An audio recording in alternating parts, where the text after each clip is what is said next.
السلام علیکم ورحمۃ اللہ وبرکاتہ مغفرتہ۔ ڈیئر اسٹوڈنٹس، آج ہم فرسٹ ایئر کا اردو کا پیپر پیٹرن ڈسکس کریں گے۔ جیسا کہ آپ سب جانتے ہیں، اردو جو ہے وہ ایک کمپلسری سبجیکٹ، یہ پورے 100 مارکس کا آتا ہے، اور اس پیپر کو کرنے کے لیے جو وقت ہمیں دیا جاتا ہے وہ ہوتے ہیں پورے 3 گھنٹے۔ ہم اس میں جانیں گے کہ پیپر اردو کا جو پیپر ہے اس میں کس طرح سے ڈسٹریبیوشن ہوئی ہوئی آپ کے مارکس کی، کس سیکشن میں یا کس حصے میں کتنے کویشچنز کتنے مارکس کے پوچھے جاتے ہیں، اور کون کون سے کویشچنز پوچھے جاتے ہیں، یعنی کہ کس کس طرح کے کویشچنز کس پورشن میں پوچھے جاتے ہیں۔ تو آئیے اب ہم اپنے پیپر پیٹرن کا آغاز کرتے ہیں حصہ الف سے۔ حصہ الف جو کہ کثیر الانتخابی سوالات پر مشتمل ہوتا ہے۔ یہ سوالات آپ کے پاس ٹوٹل 20 آتے ہیں، اور ایک سوال کے 1 نمبر آپ کے پاس ہوتے ہیں، تو ٹوٹل 20 سوالوں کے 20 نمبر آپ کو دیے جاتے ہیں۔ اس کے لیے آپ کو آدھا گھنٹہ دیا جاتا ہے۔ آدھے گھنٹے بعد یہ پیپر آپ سے لے لیا جاتا ہے۔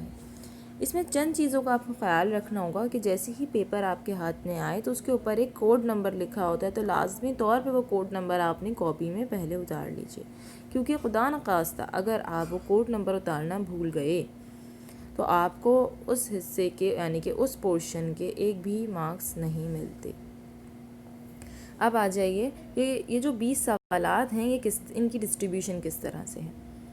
ان میں سے 10 سوال آپ کے پاس آپ کی بک سے آئیں گے، اور 10 سوال آپ کے پاس گرامر سے آئیں گے، یعنی کہ 10 سوال آپ کے جو بھی چیپٹرز ہیں، جو بھی غزلیں ہیں، جو بھی نظمیں ہیں ان سے آئیں گے۔ کس طرح سے بھئی یہ پوچھ سکتے ہیں آپ سے کہ یہ اس نظم کے جو بھی نظم آپ کی کتاب میں شامل ہے، اس نظم کے شاعر کون ہیں، ٹھیک ہے۔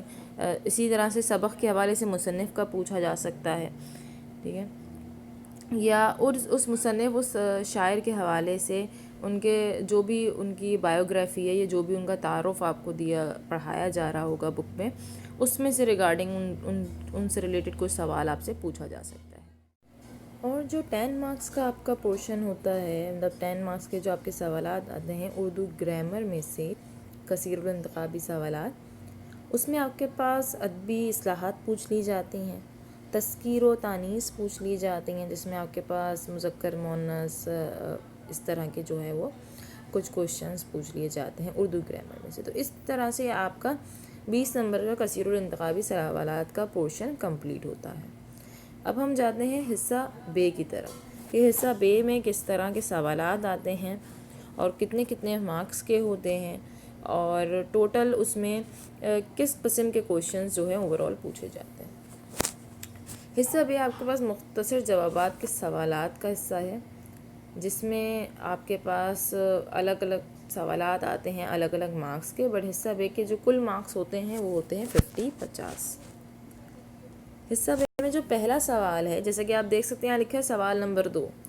حصہ بے کا تو یہ پہلا سوال ہے، بٹ یہ آپ کے پیپر کا دوسرا ہے، کیونکہ پہلا سوال ہم نے کثیر الانتخابی سوالات کو کنسیڈر کیا ہے، تو یہاں پر یہ آپ کا دوسرا سوال کہلائے گا، بٹ یہ ہے بے کا حصہ بے کا پہلا سوال۔ اچھا، تو حصہ بے کے پہلے سوال میں آپ کے پاس آتا ہے اشعار کی تشریح، جس میں آپ کو حوالہ شاعر بھی بتانا پڑتا ہے، تعارف شاعر بھی دینا پڑتا ہے۔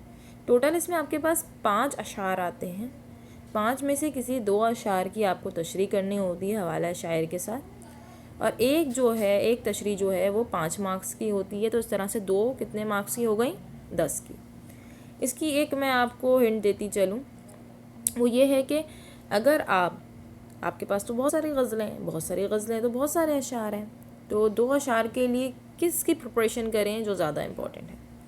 اگر آپ میر درد اور میر تقی کی غزل کی مطلب ان کی غزلوں کو اچھے طریقے سے سمجھ لیں تو آپ کے پاس یہ حصہ اٹیمپٹ کرنا بہت آسان ہو جائے گا، کیونکہ ان کی غزلوں میں سے 2 اشعار آ جاتے ہیں، کبھی آلٹرنیٹ آ جاتے ہیں، کبھی ایک اس میں سے کبھی ایک اس میں سے آ جاتا ہے، یعنی کہ اگر آپ ان 2 غزلوں کو جو میر تقی اور میر درد کی ہیں ان کی غزلوں کو اچھے طریقے سے سمجھ لیں گے تو آپ کے یہ پورشن بہت آسان ہو جائے گا، آپ 10 مارکس ایزلی اچیو کر سکتے ہیں۔ اب آ جائیے حصہ بے کے اگلے سوال کی طرف۔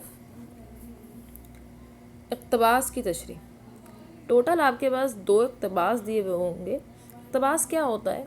چیپٹر میں سے جو آپ کے سبق ہوتے ہیں، جو آپ کے نثر کا پورشن ہے، جو آپ کے سبق ہیں، ان سبق میں سے کوئی ایک پیراگراف لے لیا جاتا ہے 4 to 5 لائنس کا، 3 to 4 لائنس کا، اور وہ پیراگراف آپ کے آگے رکھ دیا جاتا ہے کہ اس پیراگراف میں کیا کہا جا رہا ہے، کیا بتانا چاہ رہا ہے، یعنی کہ اس کی تشریح کر دیجیے. اس میں بھی آپ کو حوالہ مصنف دینا ہوتا ہے. 2 ہوتے ہیں اقتباس آپ کے سامنے، آپ کو صرف ایک اٹیمپٹ کرنا ہوتا ہے حوالہ مصنف کے ساتھ، اور اس کے کل مارکس ہوتے ہیں 8 مارکس ہوتے ہیں اس کے. اب چلتے ہیں حصہ بے کے اگلے سوال کی طرف. نظم کا مرکزی خیال یا بند کی تشریح. حصہ بے میں آپ کے پاس 2 آپشن ہوتے ہیں. نظم کا مرکزی خیال جس میں آپ کے پاس چوائس ہے، 2 دیے جائیں گے، ایک مرکزی خیال آپ کو بتانا ہوگا. ٹھیک ہے، اس میں بھی حوالہ لازمی ہے. ٹھیک ہے، نظم کا جو بھی نظم آپ کو، کوئی 2 نظم دی جائیں گی، اس میں سے جو آپ کو بہتر آتی ہو آپ اس کا مرکزی خیال بیان کریں گے حوالے کے ساتھ. ٹھیک ہے، اور اگر آپ کو وہ نہیں کرنا ہے تو اس کے علاوہ آپ کے پاس ایک اور آپشن ہوتا ہے، وہ یہ ہوتا ہے کہ آپ بند کی تشریح بھی کر سکتے ہیں. بند کی تشریح آپ کو ایک ہی بند دیا جاتا ہے، اس میں کوئی چوائس نہیں ہوتی. جو بند دیا جا رہا ہے جس بھی نظم کا، جس بھی غزل کا، آپ اس کو اٹیمپٹ کریں گے. اور اس طرح سے چاہے آپ نظم کا مرکزی خیال کریں، چاہے آپ بند کی تشریح کریں، آپ کو 8 مارکس ملتے ہیں، 8 مارکس دیے جاتے ہیں اس کے لیے. اگلے پورشن میں، مطلب حصہ بے کے اگلا سوال جو ہے وہ آپ کے پاس ہے سبق کا خلاصہ. بالکل اسی طرح سے جس طرح سے آپ نے لاسٹ ٹائم مرکزی خیال کیا تھا، یہاں پر بھی سبق کے خلاصے میں آپ کے پاس 2 سبق دیے جائیں گے. 2 سبق کے نام آپ کے سامنے ہوں گے، جس میں سے آپ جس کا چاہیں خلاصہ کر سکتے ہیں جو آپ کو بہتر آتا ہو حوالے کے ساتھ. اور اگر آپ وہ نہیں کرنا چاہتے ہیں تو اس کے علاوہ آپ کے پاس ایک آپشن اسی سوال میں آئے گا، یعنی کہ سوال نمبر 5 کے ساتھ آپ کے پاس ایک اور آپشن آئے گا. وہ یہ ہوگا کہ سبق کے خلاصے کے ساتھ ساتھ، یعنی کہ اگر آپ وہ نہیں کرنا چاہتے تو آپ سوال جواب کر سکتے ہیں. جو سبق آپ کے، جو اسباق آپ کی بک میں شامل ہیں، ان چیپٹر سے آپ کے پاس کوئی 3 سوال آ جاتے ہیں. ان 3 سوالوں میں سے کسی 2 سوالوں کے آپ کو جواب دینے ہوتے ہیں. ایک سوال کا جو جواب ہے وہ 4 نمبر کا ہے، تو 2 ہو گئے آپ کے پاس 8 نمبر کے. اس طرح سے اس حصے کا یہ سوال بھی آپ کا مکمل ہوتا ہے. اب نیکسٹ کوشچن کی طرف جاتے ہیں. نیکسٹ کوشچن آپ کو دیا ہوا ہوتا ہے شاعری کی اصطلاحات مثال کے ساتھ. اس میں جو ہے کچھ شاعری میں استعمال ہونے والی اصطلاحات موجود ہوتی ہیں. ٹوٹل 4 اصطلاحات موجود ہوتی ہیں، جس میں سے آپ کو کوئی 2 اصطلاحات کی مطلب تعریف بیان کرنی ہوتی ہے. بٹ اس کے ساتھ ساتھ آپ کو اس کے ساتھ اس سے میچ ہوتا ہوا، اس اصطلاحات پہ عمل پیرا ہوتا ہوا ایک شعر بھی لکھنا ہوتا ہے. اس کے ساتھ ایک آپشن آپ کے پاس یہ ہوتا ہے کہ آپ کی بک میں جو بھی نصاب شامل ہیں، مطلب جو بھی غزلیات شامل ہیں، آپ کی جو نصاب ہے اس میں جو بھی غزلیات شامل ہیں، ان میں سے کوئی 2 شعراء کے 2 اشعار لکھ دیجئے. ٹھیک ہے، کسی 2 شعراء کے 2 اشعار لکھ دیجئے. جیسے میر درد ہیں تو میر درد کے 2 اشعار لکھ دیے، میر تقی ہیں یا مرزا غالب ہیں تو آپ نے ان کے 2 اشعار لکھ دیے. بٹ خیال اس بات کا رکھنا ہوگا، کوشچن بہت آسان ہے. آئی نو کہ یہ کوشچن بہت آسان ہے کہ آپ کسی کا بھی یاد ہو ہی جاتا ہے تو آپ لکھ لیں گے. پر خیال اس بات کا رکھنا ہوگا کہ یہ جو 2 اشعار آپ لکھ رہے ہوں یہ آپ کے پیپر میں شامل نہیں ہونے چاہیے. مطلب کہ جو کوشچن پیپر آپ کو ملا ہے یہ اشعار اس میں کہیں نہیں لکھا ہوا ہونا چاہیے، ورنہ وہ کنسیڈر نہیں کیا جائے گا. چلیے نیکسٹ کوشچن کی طرف بڑھتے ہیں سیکشن کے. Question number 8. کوشچن نمبر 8 میں آپ کے پاس وہی ایز یوزول 2 آپشن ہوتے ہیں، اصناف و آداب. ٹوٹل اصناف و آداب آپ کو 4 دیے جاتے ہیں، جس میں سے 2 آپ کو کرنے ہوتے ہیں. اسی کے ساتھ آپ کو الفاظ محاورے دیے جاتے ہیں، 6 الفاظ محاورے دیے جاتے ہیں، جس میں سے آپ کو کوئی 4 اٹیمپٹ کرنے ہوتے ہیں. آپ چاہیں تو اصناف آداب اٹیمپٹ کر لیجئے یا تو الفاظ محاورے اٹیمپٹ کر لیجئے. چاہے آپ جو بھی اٹیمپٹ کریں آپ کو مارکس 8 ملیں گے. 8 مارکس کا یہ کوشچن ہوتا ہے. اس کے ساتھ ہمارا حصہ بے یہاں پر اختتام ہوتا ہے، اور اب شروع ہوتا ہے آپ کا حصہ جیم، تفصیلی جواب کا حصہ، جس کے ٹوٹل مارکس ہیں 30. آپ دیکھ سکتے ہیں جیسے کہ آپ نے پہلا پورشن کیا 20 مارکس کا، دوسرا سیکشن تھا آپ کا 50 مارکس کا 20، اور 50 مارکس آپ کے ہو گئے 70 مارکس، اور یہ پورشن ہے آپ کا 30 مارکس کا. اور اس طرح سے یہ 100 کا جو مارکنگ کرائٹیریا ہے کمپلیٹ ہوا۔ اب ہم حصہ جیم کی طرف چلتے ہیں اور دیکھتے ہیں کہ حصہ جیم میں کس طرح کے سوالات ہم سے پوچھے جاتے ہیں اور وہ کتنے مارکس کے ہوتے ہیں۔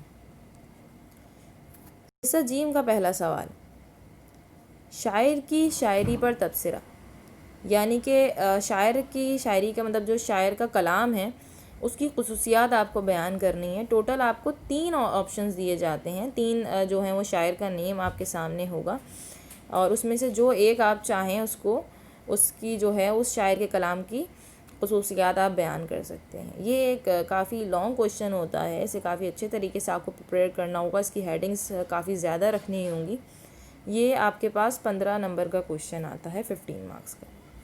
یہاں پر آپ شاعر کی شاعری پر تبصرہ کر رہے ہیں، اسی کے ساتھ اسی حصے کے آخری اور دوسرے کویشچن کی طرف چلتے ہیں، تو اس میں آپ نثر نگار نے جو نثر پیش کیا آپ کے سامنے، جو چیپٹر پیش کیا، جو سبق پیش کیا ہے، اس کی جو خصوصیات ہیں، ٹھیک ہے، نثر نگار جو سبق لکھتے ہیں یا نثر نگاری کرتے ہیں اس کی جو خصوصیات ہیں اس کو آپ کو بیان کرنا ہے، یعنی کہ ان کی نثر نگاری پر تبصرہ کرنا ہے۔ وہ بھی 3 آپ کے پاس آئیں گے کوئی نثر نگار، اور اس میں سے ایک جو آپ کو بہتر آتے ہوں اسے آپ کو بیان کرنا ہے۔ اس میں بھی ہیڈنگ زیادہ ہوں گی، اس میں بھی طریقہ کار آپ کا جو ہے مطلب پیپر پریزنٹیشن اچھی ہونی چاہیے، کیونکہ یہ ٹوٹل 15 مارکس کا کویشچن ہے۔ اس کویشچن کے ساتھ آپ کو ایک آپشن دیا جاتا ہے، وہ یہ ہوتا ہے کہ کوئی مضمون آپ کو لکھنے کے لیے دے دیا جاتا ہے کہ یا تو تبصرہ کر لیجئے نثر نگار پہ یا تو مضمون لکھ دیجئے۔ اب مضمون کے 2 آپشنز ہیں آپ کے پاس، کوئی یادگار واقعہ آپ سے پوچھ لیا جاتا ہے یا تو کوئی حقائق مطلب حقیقت پہ مبنی کوئی انسیڈنٹ آپ لکھتے ہیں، یا کوئی بھی کرنٹ سچویشن آپ لکھتے ہیں، جیسے کہ آپ سے پوچھ لیا جائے گا کہ میچ کا آنکھوں دیکھی صورتحال بتا دیجئے۔ اس طرح کے کوئی بھی کویشچنز آپ سے پوچھے جا سکتے ہیں، اور یہ بھی آپ کے پاس 15 مارکس کا آتا ہے۔ تو اس کے ساتھ آپ کا پیپر پیٹرن یہاں پر ختم ہوتا ہے اردو کا۔ میں امید کرتی ہوں کہ آپ کو یہ جو پیپر پیٹرن میں نے سمجھایا یہ اچھے طریقے سے سمجھ میں آیا ہوگا۔ کوئی سوال ہو یا کوئی بھی مزید چیز آپ پوچھنا چاہتے ہوں تو کمنٹ سیکشن میں پوچھ سکتے ہیں۔ اپنا خیال رکھیے گا۔ خدا حافظ۔